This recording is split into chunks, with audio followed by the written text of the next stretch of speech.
Across the Desert, a First Chapter Friday read aloud video and author interview video with Amanda Zieba, the Word Nerd, and Dusti Bowling. Hi, my name is Amanda Zieba. Welcome to my channel, Learning with the Word Nerd, and another First Chapter Friday video.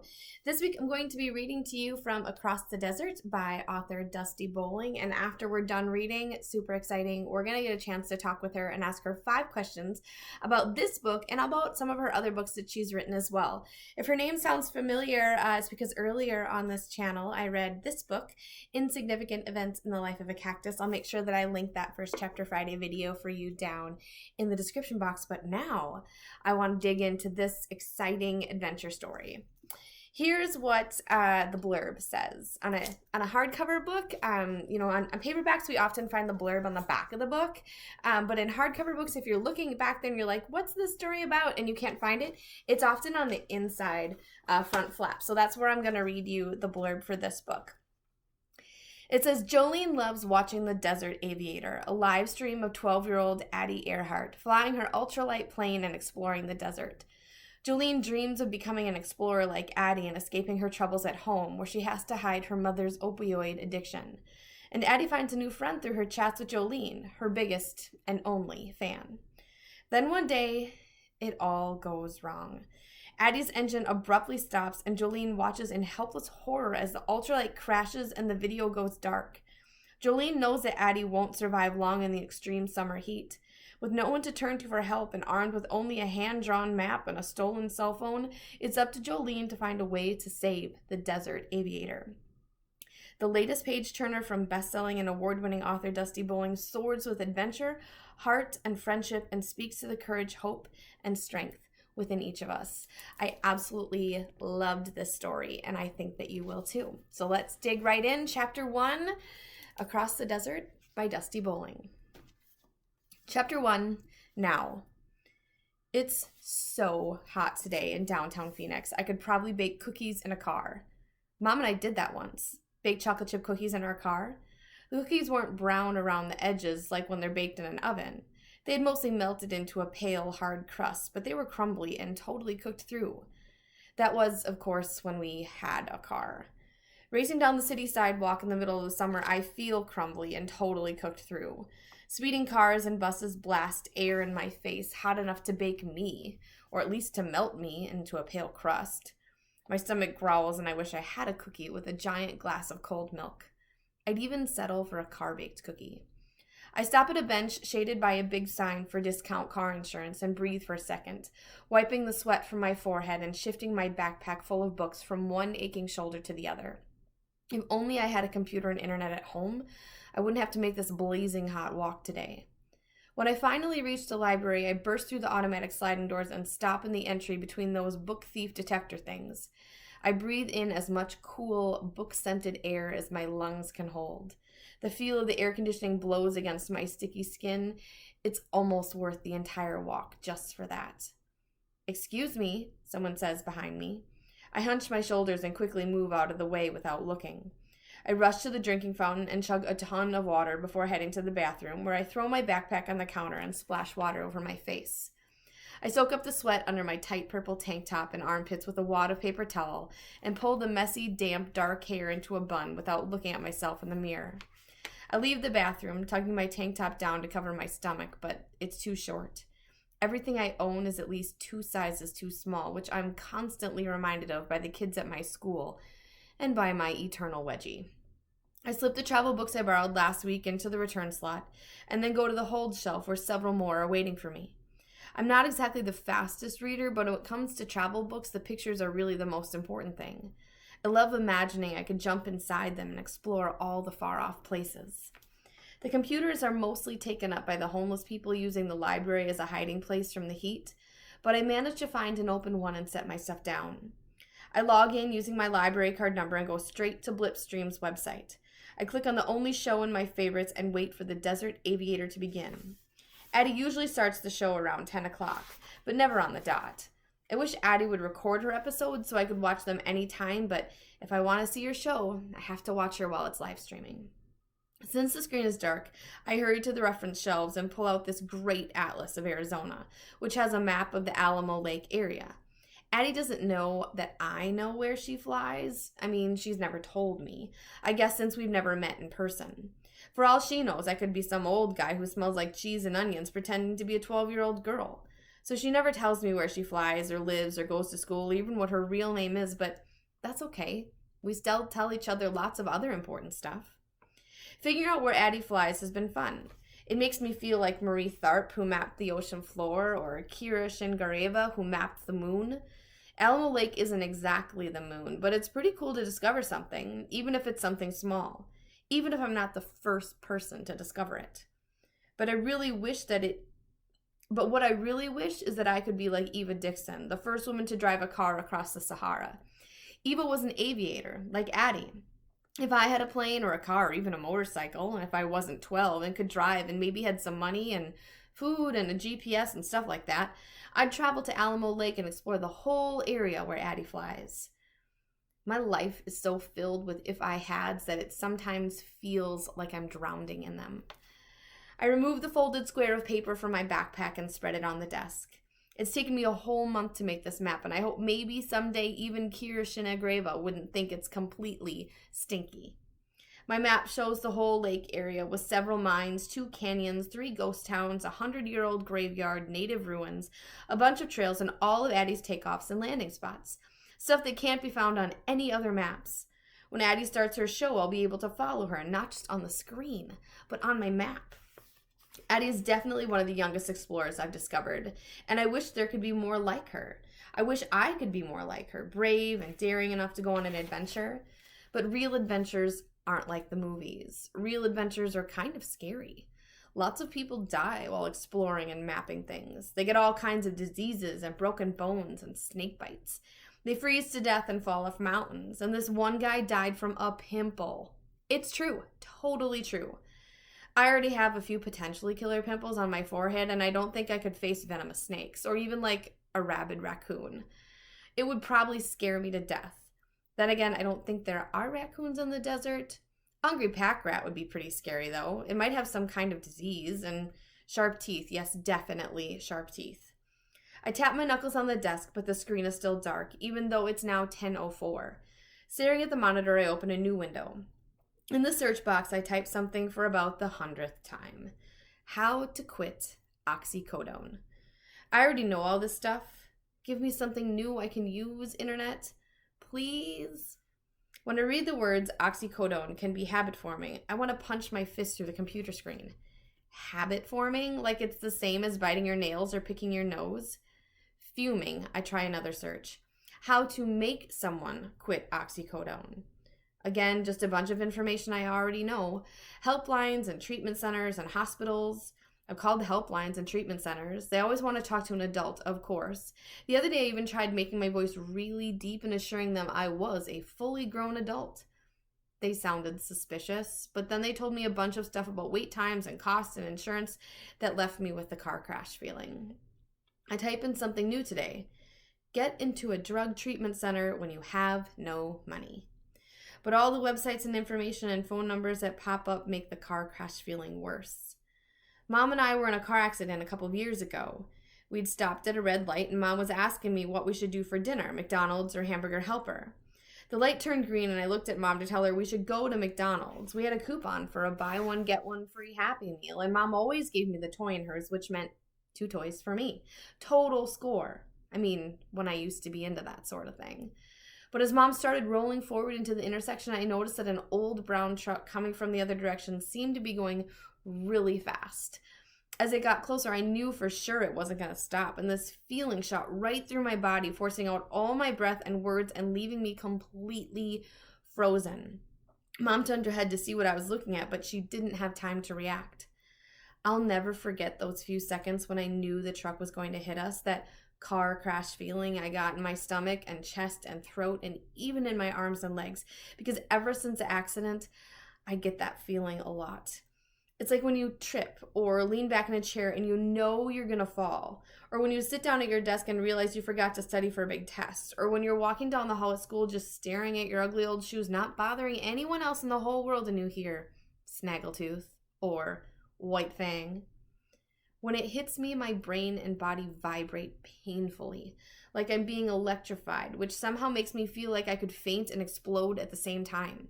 I can't seem to ever get totally rid of it, so I do my best to stuff the car crash feeling into little boxes, which I store away inside.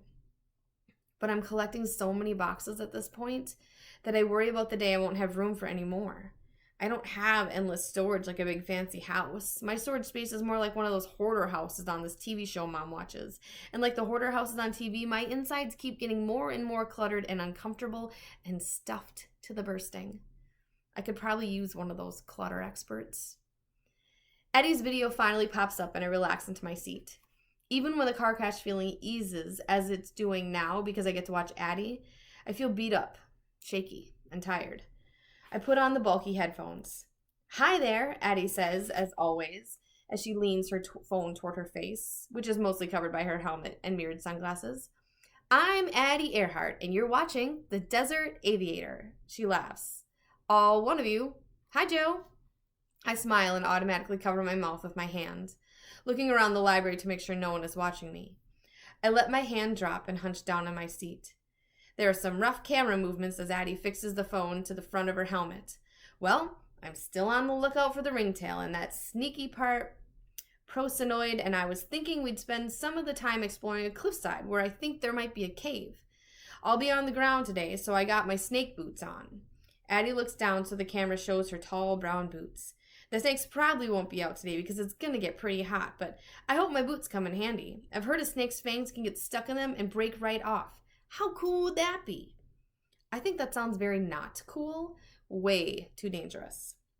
Addie jumps into her bright red ultralight and buckles herself in. As she starts it up, I bob my feet on the library's thin, colorful carpet.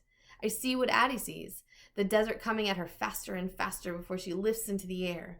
A bushy mesquite tree stands in the distance, and I always worry Addie will run into it, but she makes it over again, and then she's soaring through the brilliant blue desert sky.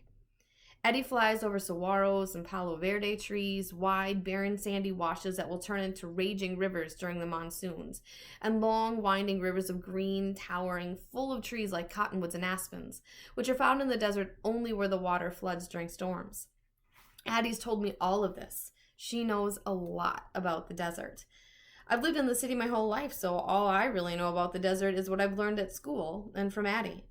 Our apartment complex has a few half-dead cactuses around the parking lot, and we found scorpions inside, but that's about it. "We'll be flying over some pretty interesting stuff," Addie yells over the loud buzz of the propeller. I point my pencil to a spot on my map where I'm pretty sure Addie begins and ends all her trips, a spot just east of a town called Beauce. I think maybe that's where she lives. Addie flies over a ghost town she calls Ghost Town Number 1. There are a few ghost towns in the area. Checking my map, I figure she's flying over a ghost town called Signal. Addie once landed near Signal and explored it on the show. Mostly it was just an abandoned mine and scattered mining supplies, but she also ran into a diamondback rattlesnake. I couldn't believe how she stood there talking about it while the snake rattled loudly nearby. She said it was out of striking distance, but I think that she should be more like 5 miles, not 5 feet away from it.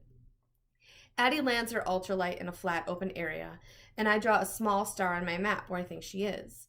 She hops out of her ultralight and lets out a cry. "Look at that," she squeals. "A wild pig."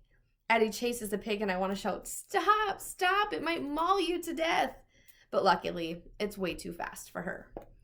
"Darn," she pants before explaining how she knows it was a wild pig and not a javelina.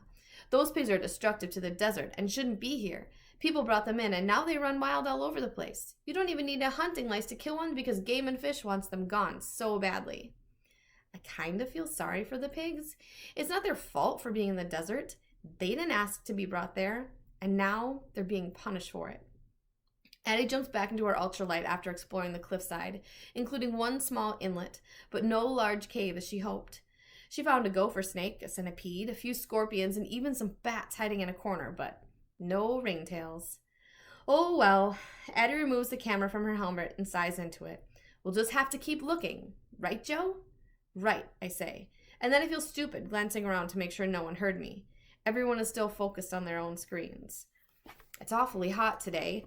Addie removes her sunglasses and wipes her eyes with the back of her hand. For a brief moment, I get a look at her face, her freckled cheeks, her hazel eyes, the wisps of light brown hair coming out of her helmet.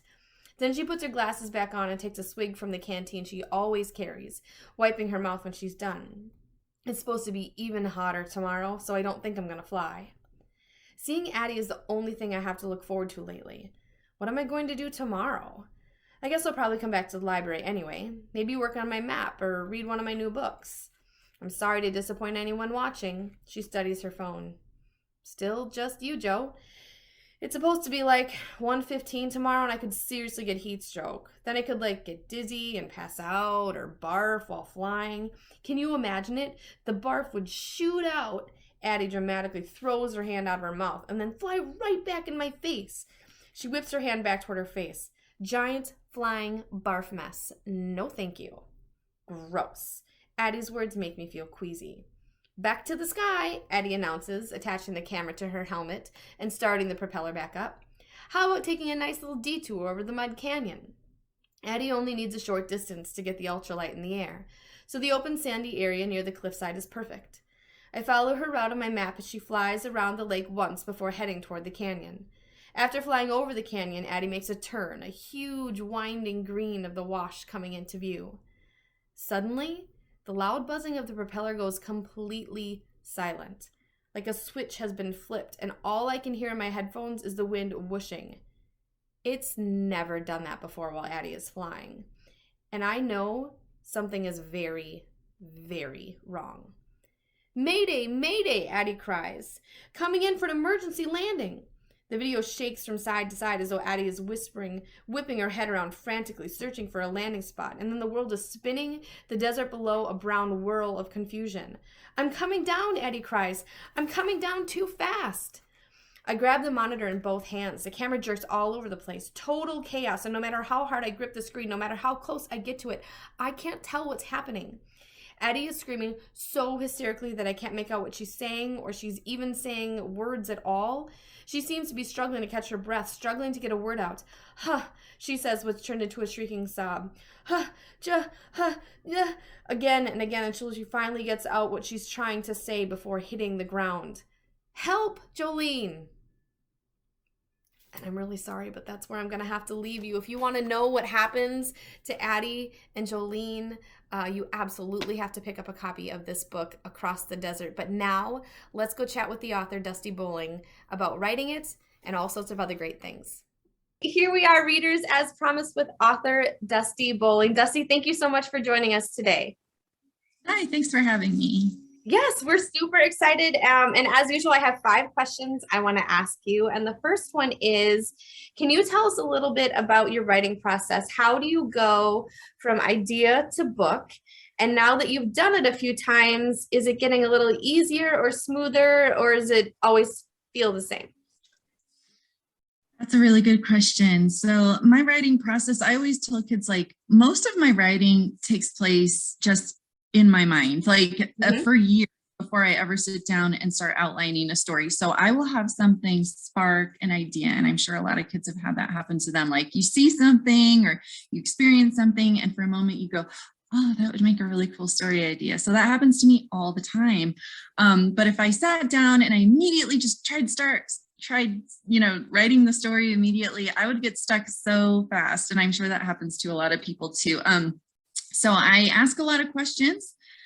Usually it takes me years of asking questions about the idea before I finally get to what is my story goal, who my main character is. Just so many questions, what do they want? What's happening here? What's driving the story? Because I have a lot of really cool ideas that I think are cool, but they don't have any real story goal attached to them. And so they just kind of sit there, but they're always in the back of my mind. For example, the story I'm working on now, I went back when I finally felt ready to outline the story.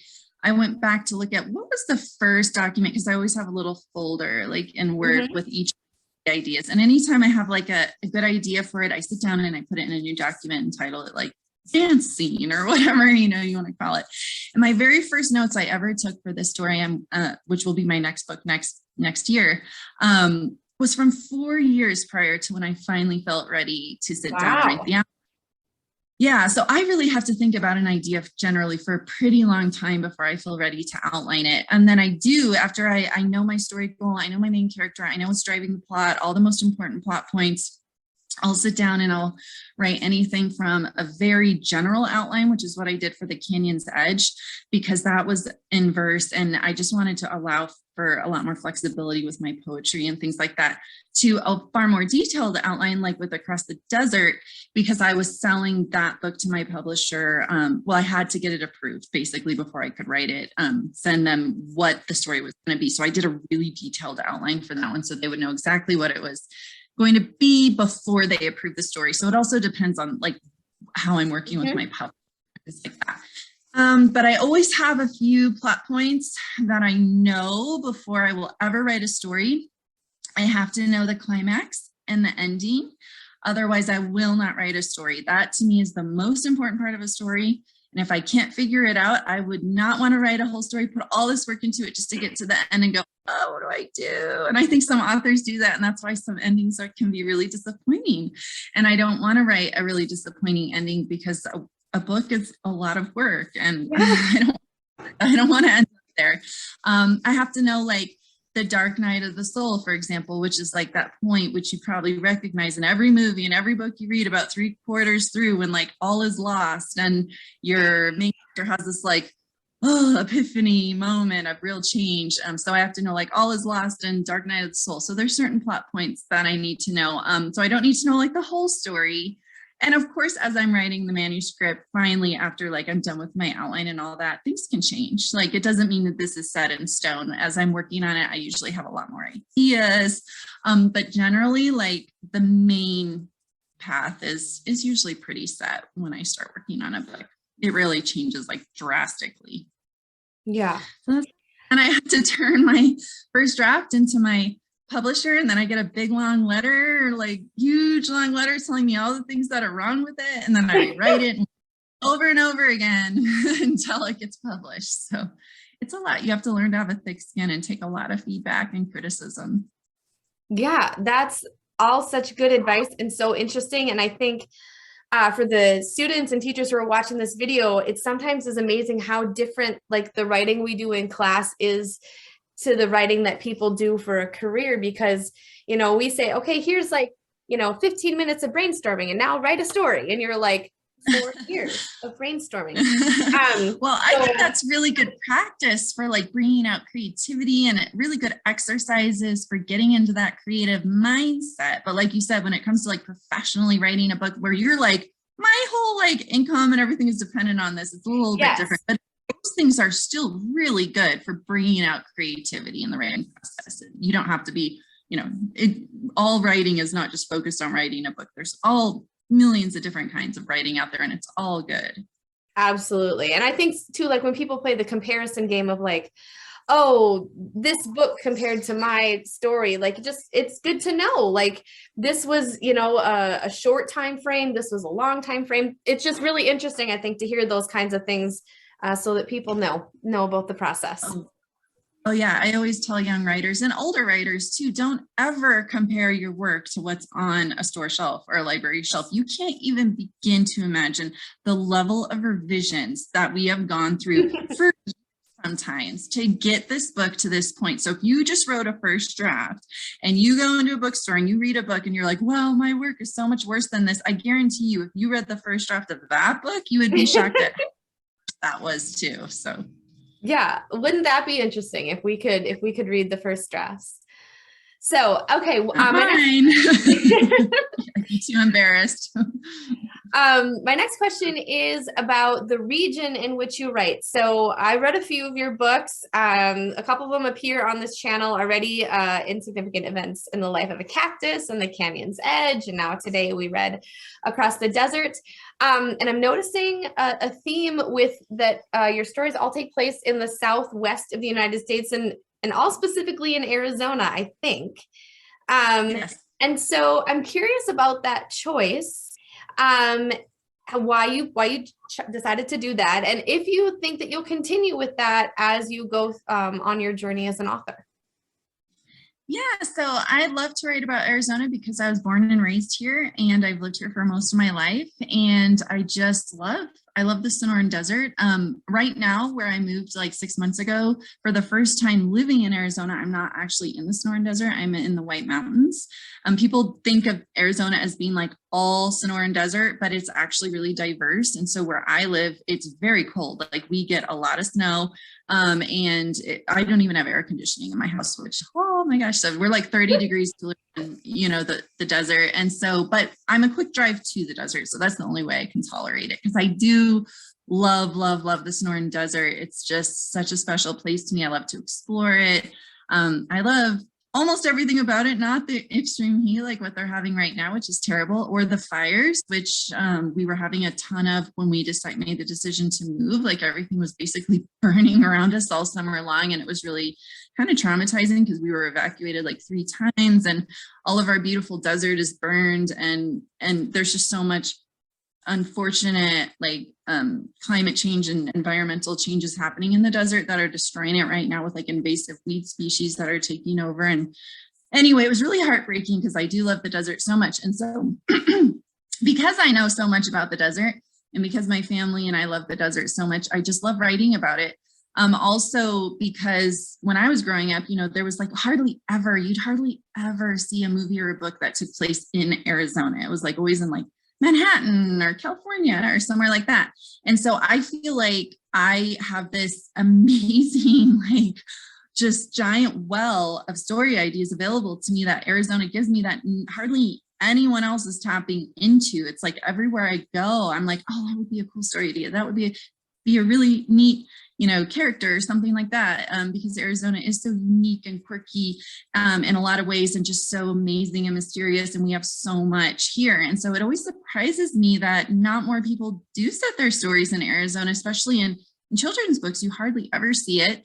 And I know other writers who live in Arizona and they're still setting their books in like New York and California, and I'm like, we live in this amazing state. I'm like, I'm glad, just leave it all for me, I'll take it all. I do. I feel like Arizona is like all mine, it's all mine. And I do. I love it though. But a lot of people who live here but choose to write their stories elsewhere, they don't love it like I do. Like they're transplants. A lot of people, hardly anyone I know was born and raised here.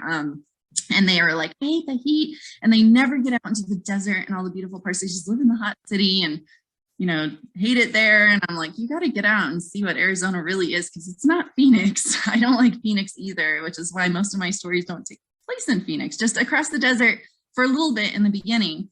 And that kind of contributes also to, Jolene's misery for a reason. Yeah. It's really tough over the summer. It's hot. The concrete holds all the heat. It hardly cools down overnight because of it. And so it's just like this like heat island, that is, and now there's like so many more people moving there, and it just keeps expanding and expanding. And so we were like, we got to get out of here. And so that's why we kind of moved. But I love so many things about Arizona. Yeah, well, I visited a few times, but I loved learning about the aspects that you put in your story. And like you said, like it's cool that you can share these stories like with authentic and genuine love for it, as opposed to just focusing on the it's so hot. Because I'm from Wisconsin and people are always like, it's so cold, but there's more, right? There's more than just that. Yeah, of course. I love Wisconsin. Actually, my family has a fishing campground in right outside in Hayward. Well, outside of the town. I was just in Hayward last week. It was great. Oh, really? Yeah. So if you're ever back in Hayward, the name of our campground is Daggett's Resort and RV Campground. And so, very cool.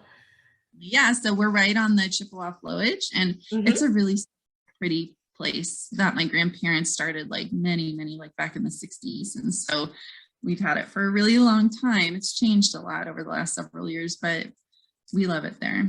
All right. Well, next summer when I go back, I will take a field trip. Okay. So Across the Desert starts with Jolene in the library, and she's watching a video, a live stream of Addie, the aviator, Desert Aviator. And so I'm curious, when you are not writing in your free time, are there any YouTube channels or shows or things that you really love to watch? Honestly, I don't watch a lot of YouTube show, I'm distracted enough by so many things that like I don't need to like add more to the list. me. So I kind of don't watch a lot of YouTube shows. I do like, there are some like regular TV shows that I really love, that, you know, they're older. You know, like Parks and Recreation is like, I feel like Parks and Recreation has had the biggest influence on like my humor and stuff that especially in like Insignificant Events, and which has got a lot of humor in it. And so that's like one of my favorite shows of all time. And then I really love, I love historic fiction, even though I don't write it, because I think it would be it's just so incredibly difficult to write. I can't deal with the level of research already. Writing a modern, you know, like a realistic fiction book is like real contemporary. That's what I was looking for, is hard enough to do all the research. So I can't even imagine. But I love historic fiction. And so one of my other favorite shows is Timeless, which unfortunately only went for like a couple of seasons and then it got canceled. But like the fan base is like really like me. So it's a really good show. Those are like the two shows that come to mind, because I really don't watch a lot of TV shows or YouTube or anything. I do prefer movies probably to TV shows, and reading, of course. Yeah. Movies are a smaller time commitment. That's actually a really good segue into my next question, which is about Jolene and how she leans on famous women in history. And she is very proud of and in awe of their accomplishments. And she's like, well, if they can do it, you know, maybe I could do it. Or it's just, she really looks up to them. They're like her heroes, even though she doesn't have a lot of support in her real life. And so I am wondering, who is one woman in history that you admire? Yeah, so I mentioned a lot of adventurers and aviators, women who were really explorers in the book. But the woman, I saw your question there, the woman who really came to my mind first was Gladys Aylward, who was a missionary in China. And just I studied her with my kids, we homeschool, and so like many years ago. And I've just been really interested in her since then, what she went through. For her passion and to go and try to help the children in China, and everything was just, it's so like, I can't even imagine going through the things that she had to go through. And I mean, her heart was always for the children. And, you know, I feel like I have a heart for children too, but I don't know if I could ever go through what she went through. And we studied her a lot. And then we even watched the movie with Ingrid Bergman. It's like an old movie they made about her, and it's terrible. Like, it's so like, they turned it into this love story, and in the end she ends up leaving the children to go be with this man, which would never happen in a million years. Like, she was very all for the children. Like, so that movie, I'm still upset about that movie. I can't believe that they tainted her like that. So anyway, she was one woman who definitely came to mind. Great. Well, I'm unfamiliar with her, but I will have to go look into it after we're done. My last question for you is about the addiction aspect of this story. We learn right away from the blurb and the first chapter I read aloud that Jolene's mother struggles with an addiction to oxycodone.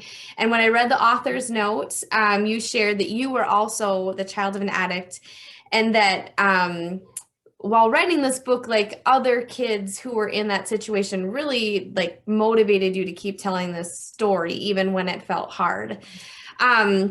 And so I guess if you could talk to them, or what would you hope that they take away from this story as you were writing and as you were thinking of them? What did you hope they would hear or take away from reading Jolene's story? So most importantly, I just really want kids to know that they're completely not alone in their circumstances, because there are so many kids living right now with an addict, just so many, as they think 25% of kids. That's a huge percentage of children going home to an addict tonight. And so when I was growing up, with both my parents were alcoholics, and my dad was an opioid addict, like Jolene's like Jolene's mom in the story. When I was growing up with that, there wasn't anything like that in children's books. It was like always like these kind of perfect families. There was conflict, of course, but there was no like drug addiction or alcoholism or abuse really, or anything that was going on in my life. And so I felt like we didn't talk about it at school either. So I felt like I am the only kid in the world dealing with this. I felt so alone. Like all my friends probably have these families that are like in these books that I'm reading about. I'm so jealous.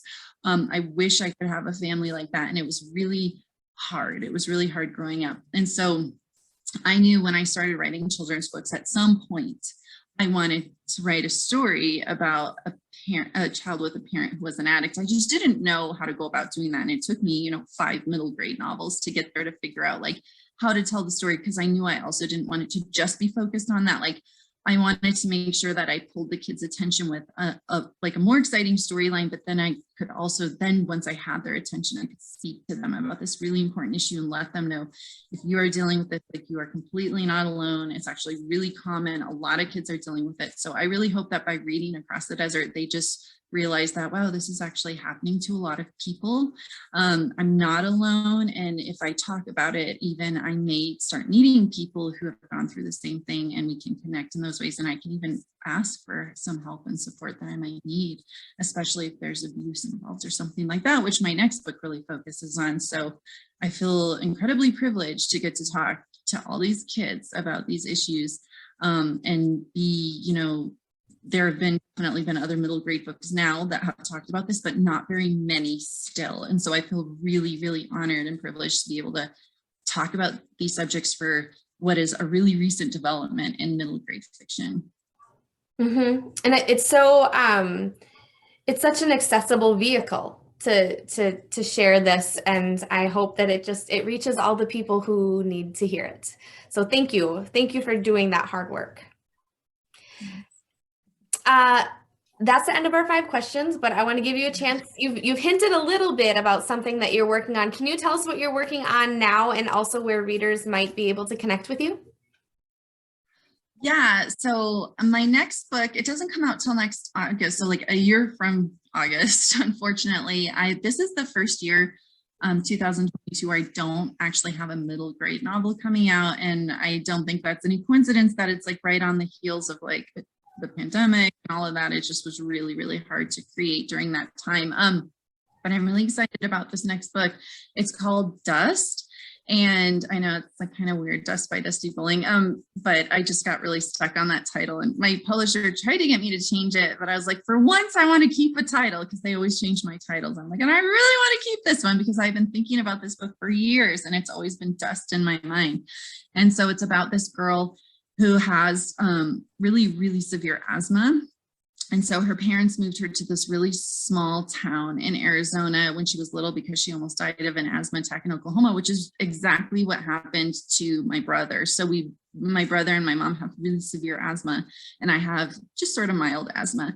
And so when he was young and we briefly moved to Oklahoma from Arizona, we were only there like a few months, and he almost died of an asthma attack, and we ended up moving back.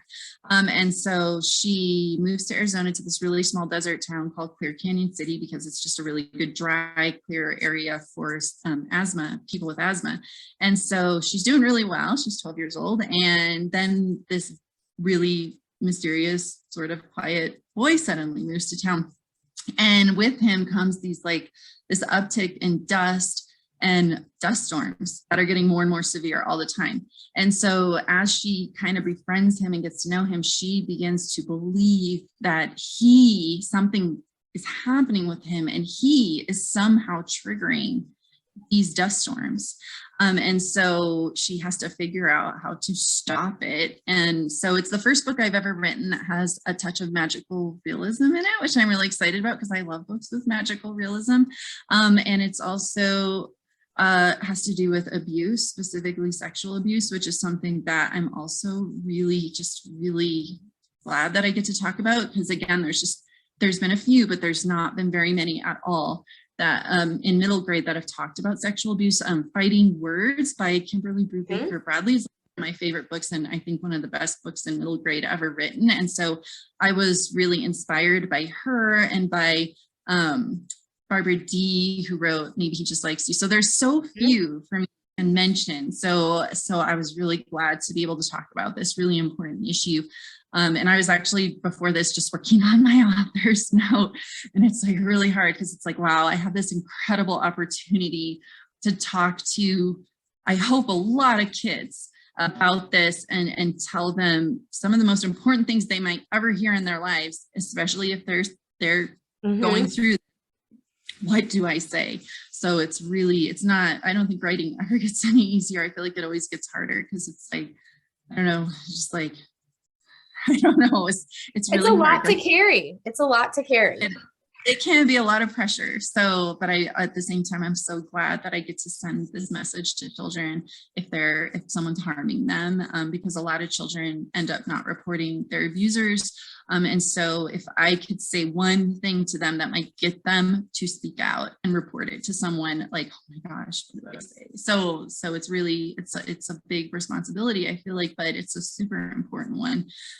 I have 3 daughters, and ever since they, were ever going anywhere on their own or anything, it was like we had this conversation about inappropriate touching, and if anyone ever, all these different scenarios and what you do if it happens. And unfortunately, a lot of kids don't have those conversations with their parents. I'm really grateful that I get to just tell them these really important things. If anyone does this to you, you have to tell. It's basically my person. I was just saying that over and over again. And that's what the story is really about, is, that. So, but like, I like to, in a more exciting plot. So I like to kind of weave these more important issues into more exciting plots, because I just feel like I have a better chance of grabbing children's attention if I do that. Yeah, very smart. Very smart. All right. And I will be sure to link your website in the description box. Is that the best way for readers to get in touch with you if they have more questions? Yeah, definitely. It's dustibowling.com, and I do have a contact form on there, and I definitely get a lot of messages from kids on there, and I almost always respond. If you don't hear back from me, it's probably because you used your school email address or something, because those almost always get blocked. And so I've stopped responding to those, just because I'll write like an email and respond to all these, and then like 90% of the time, if it's a school email, it bounces back. So yeah. Send me your school email address, use your mom's or something, so I can respond back to you and say hello and acknowledge your email. That is good advice. Well, thank you so much for your time today and for all of your great books. We look forward to reading more in the future. And we'll see you back here again, readers, next time for more First Chapter Friday videos and author interviews. All right. Thank you. Thanks, everyone. Happy reading. To continue reading Across the Desert by Dusti Bowling, pick up a copy from your school library, purchase one from a local indie bookstore, or grab it via the link in the description box. Be sure to check out the other books by Dusti Bowling I have for you on my channel.